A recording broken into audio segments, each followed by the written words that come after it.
ہم جب بھی کوئی چیز آسمان کی طرف اچھالتے ہیں تو وہ واپس زمین پر آ گرتی ہے. یہ کشش ثقل ہے جس کی دریافت کا سہرا نیوٹن کے سر باندھا جاتا ہے.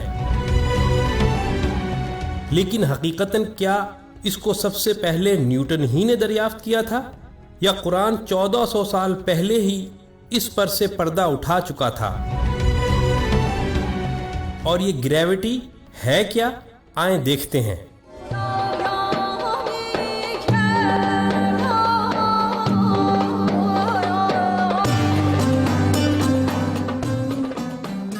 سائنسی تحقیقات کے مطابق کشش ثقل کی پیدائش اس وقت ہوئی جب کائنات صرف ایٹمی ذرات کا دھواں تھی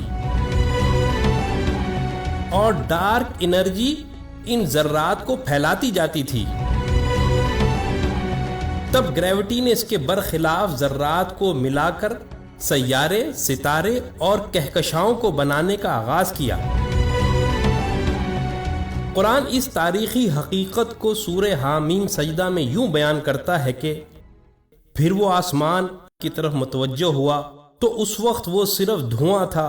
تب ہم نے اس کو اور زمین کو حکم دیا کہ تم دونوں وجود میں آ جاؤ، چاہے خوشی سے چاہے زبردستی. تو انہوں نے کہا ہم بخوشی حکم بجا لا کر وجود میں آتے ہیں. پھر سائنس اگلے مرحلے کا ذکر یوں کرتی ہے کہ اس کشش ثقل نے پورے آسمانی نظام کو جکڑ کر ایسا مسخر کر دیا کہ کوئی بھی اپنی جگہ سے نہیں ہٹ سکتا. اور قرآن اس مرحلے کو بھی سورہ فاطر میں یوں بیان کرتا ہے کہ بے شک اللہ نے زمین و آسمان کو مضبوطی سے تھاما اور جکڑا ہوا ہے کہ کہیں وہ اپنے مقام سے ہٹ نہ جائیں. اس کے بعد سائنس کہتی ہے کہ کشش میں جکڑنے کے ساتھ ساتھ ایک توازن بھی قائم ہو گیا. اسی توازن کے حوالے سے قرآن سورہ رحمان میں یوں کہتا ہے کہ اور اس نے آسمان کو بلند کیا اور میزان قائم کر دی تو اس کا تقاضا یہ ہے کہ تم اس میزان میں خلل نہ ڈالو. پھر سائنس اسی گریوٹی کے بارے میں کہتی ہے کہ یہ اس قدر طاقتور ہے کہ ہم زمین کی سطح اور فضا سے باہر نکل ہی نہیں سکتے جب تک کہ ہم اس گریوٹی کے خلاف انتہائی قوت استعمال نہ کریں. اسی کے لیے آج راکٹ بنائے گئے ہیں.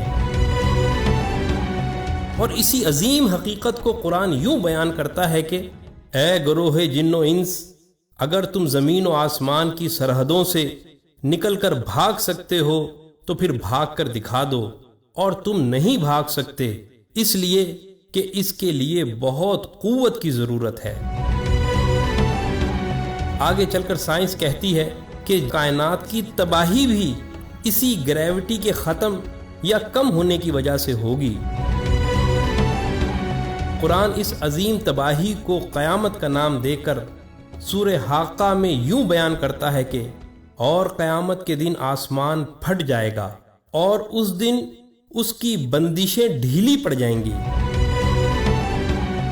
اور پھر کشش ثقل کی کمی کی وجہ سے بنیادی ایٹم تک بکھر جائیں گے جیسے پانی.